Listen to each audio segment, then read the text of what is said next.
साथियों, मैंने पिछले एक एपिसोड में बहुत सारे ऐसी बातें बताई थी जिनको कि हम आजकल अंधविश्वास मानते हैं। उनका मैंने साइंटिफिक एक्सप्लेनेशन दिया था और साथ में ये भी था कि बहुत सारी बातें वक्त के हिसाब से अब ज़रूरत नहीं है। उसी कड़ी में मैं आगे कुछ और भी बातें बताता हूँ। एक बात कहते हैं कि रात के समय नाखून नहीं काटने चाहिए।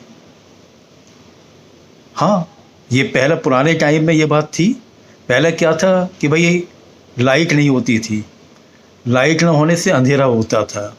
रात में नाखून काटने पर इस बात की संभावना रहती थी कि वो नाखून के जो टुकड़े जो हैं वो इधर उधर बिखरेंगे, बिस्तर पर भी बिखर सकते हैं और उससे जो है उनके चुभने का खतरा रहता है।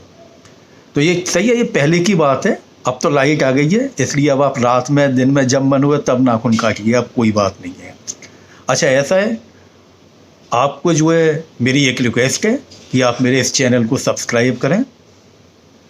इसके साथ साथ एक और बात है, हमारे परंपरा में, हमारे ट्रेडिशंस में ये है कि हम हाथ जोड़ करके नमस्ते करते हैं।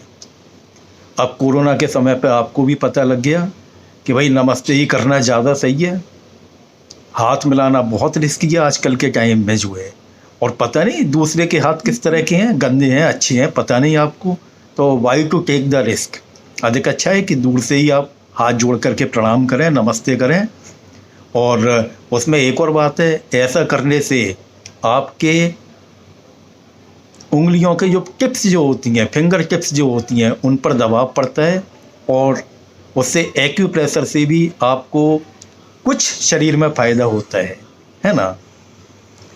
इसके साथ साथ एक बात और थी, बृहस्पतिवार को सिर नहीं धोना चाहिए। लेडीज़ को जो है सिर नहीं धोना चाहिए बृहस्पतिवार के दिन। ऐसा है, ये पहले क्या था, पहले लेडीज़ को पानी के लिए बहुत दूर जाना पड़ता था। बहुत दूर दूर से वो पानी लेकर के आती थी, कई कई किलोमीटर की यात्रा करके, और सिर पे वो कलश रख करके पानी लाती थी।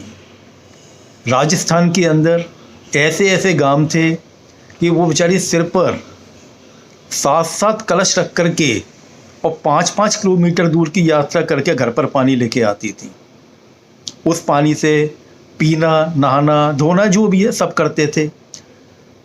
अब ये है कि भाई पानी की बहुत कमी थी, तो इसलिए ये करा गया कि भाई एक दिन आप सिर मत धोइए, सिर धोने में पानी ज़्यादा यूज होता है, इसलिए ऐसा कर दिया गया था जो है। परंतु आजकल नल में पानी आ रहा है, अब ऐसी कोई बात नहीं है। अब आपका जब मन हुए तब सिर धो सकते हैं। इसके साथ साथ एक ये था कि अपने त्योहारों पर, होली दिवाली पर जो है, स्पेशली दीपावली पर जो है रंगोली सजाते थे। रंगोली बेसिकली क्या है, वो आपके चावल के आटे वगैरह की है और उनसे वो रंगोली सजाई जाती थी घर के बाहर। पर्पज़ ये था कि जो इंसेक्ट्स जो हैं वो बाहर ही रह जाएं, घर के अंदर जो मिठाइयाँ वगैरह बन रही हैं वो उनके पास नहीं आए। उसका सिर्फ इतना पर्पज़ था उसका जो है। अच्छा, एक बात और थी, हमारे यहाँ पे शंख बजाने की प्रथा है। पूजा पाठ में डेली भी, बहुत से लोग डेली भी बजाते हैं। अब शंख बजाने का मतलब क्या है भाई? शंख बजाने का मतलब है कि आप अपने लंग्स को मजबूत कर रहे हैं। लंग्स मजबूत हो रहे हैं आपके जो है।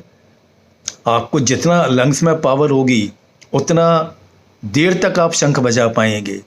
साथ में आप शंख बजा रहे हैं तो उस समय आपके हार्ट को, आपका शरीर में ब्लड भी पंप करना होता है। उस ब्लड की पंपिंग से जो है आपकी सभी नसें खुल जाती हैं। तो शंख बजाने का उद्देश्य ये था। एक बात और है, हमारे यहाँ पे हवन करने की प्रथा और है कि भाई बहुत से लोग डेली करते हैं, कुछ वीकली करते हैं, कुछ मंथली करते हैं, कुछ कोई जब घर पे स्पेशल प्रोग्राम होता है तब हवन करते हैं। हवन करने से बहुत सारी ऐसी गैसें निकलती हैं जो कि आपके वातावरण को शुद्ध कर देती हैं, और वो सिर्फ हवन के दौरान ही नहीं है, मालूम पड़ता है हवन करने के बाद में भी उन गैसेस का असर होता है और वातावरण शुद्ध रहता है। इसके साथ साथ एक बात और है, हम सूर्य नमस्कार की हमारे यहाँ पर बहुत बड़ी महत्व है। अब सूर्य नमस्कार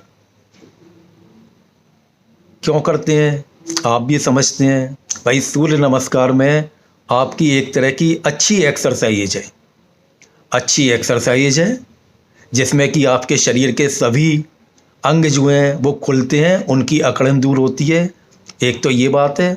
दूसरा, आप जब सूर्य नमस्कार करते हैं तो धूप में खड़े होकर करते हैं तो आपको विटामिन डी भी अपने आप मिल जाती है। आशा है आपको ये एक्सप्लेनेशन पसंद आए होंगे। इसमें से कुछ वक्त के हिसाब से अब बेमानी हो गए हैं। अब आपको जैसा भी लगा हुआ है आप कृपया कमेंट में ज़रूर बतलाइए। धन्यवाद।